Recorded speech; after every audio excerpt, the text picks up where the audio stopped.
During the working visit ng Philippine Foreign Affairs Secretary Maria Teresa Lazaro sa Brazil, pumisita siya sa facility ng Embraer sa Sao Paulo.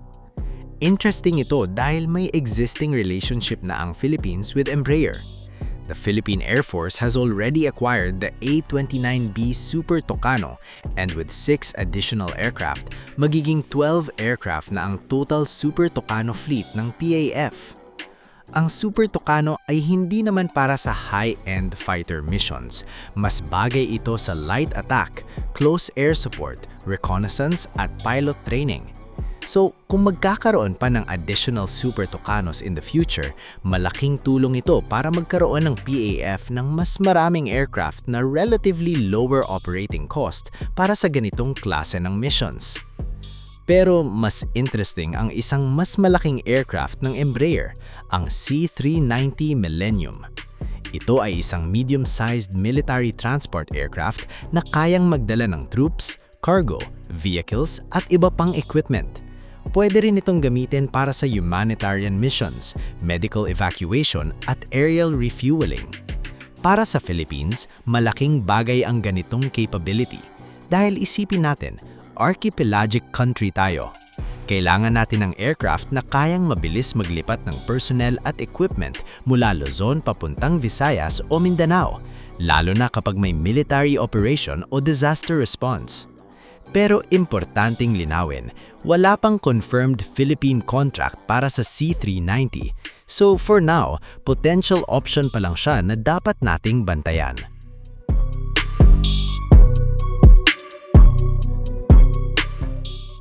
Punta naman tayo sa isang mas interesting na development, ang Coastal Defense Missiles. According to reports, the AFP is looking at having at least 9 additional coastal defense batteries para sa Philippine Army at Philippine Marine Corps.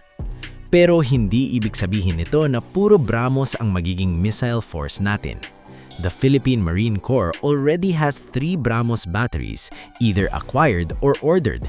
At ngayon, isa sa mga systems na tinitignan ng Pilipinas ay ang Japanese Type 88 surface-to-ship missile. Recently, ipinakita ng Japan ang capability ng Type 88 dito mismo sa Pilipinas during Balikatan. Nag-launch ang Japanese forces ng missile laban sa isang decommissioned Philippine Navy vessel. At ngayon, may discussions na rin tungkol sa possible transfer o export ng Japanese surface-to-ship missile systems sa Pilipinas. So, bakit kailangan pa natin ng Type 88 kung meron ng BrahMos? Simple lang, cost at numbers. Napakalakas ng BrahMos at mas mahaba ang range nito, pero hindi rin mura ang pag-build ng malaking missile force gamit lamang ang ganitong system. Kaya posible na magkaroon ng mixed coastal defense force ang Pilipinas.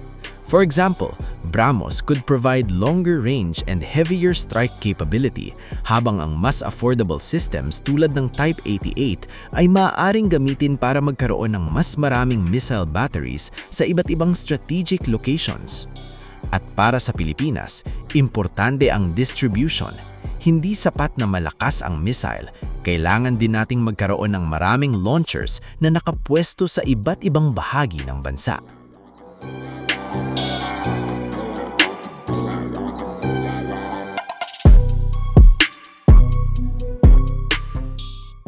At panghuli, let's talk about the Philippine Coast Guard. Based on information attributed to PMMA alumni sources, 2 Marine Protector class patrol boats ang scheduled for turnover sa PCG ngayong August 20, 2026 sa Baltimore, Maryland. Ang 2 vessels ay reportedly identified bilang dating USCGC Mariner at USCGC Bluefin. Hindi sila kasing laki ng mga bagong offshore patrol vessels ng PCG, pero don't underestimate these boats. The Marine Protector class was designed for coastal patrol, maritime law enforcement, search and rescue, at iba pang nearshore missions. At malaking bagay ito sa Pilipinas dahil napakalawak ng maritime area na kailangang bantayan ng Coast Guard. Mas maraming patrol boats means mas maraming areas ang pwedeng makover.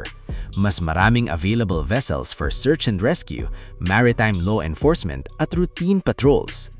May indications din na posibleng magkaroon pa ng additional Marine Protector Class boats na matransfer mula sa United States sa mga susunod na taon. Pero sa ngayon, ituring lang natin itong potential future transfers hanggang magkaroon ng official confirmation. Kung gusto ninyo ng mas maraming Philippine Defense updates, don't forget to like this video, subscribe sa channel, at i-hit ang notification bell. At comment down below kung kayo ang masusunod, BrAMos only ba ang Coastal Defense Force natin o mas magandang magkaroon ng mixed system tulad ng BrAMos at Type 88? Hanggang sa susunod na update, stay safe, stay informed, at abangan natin ang mga susunod na developments.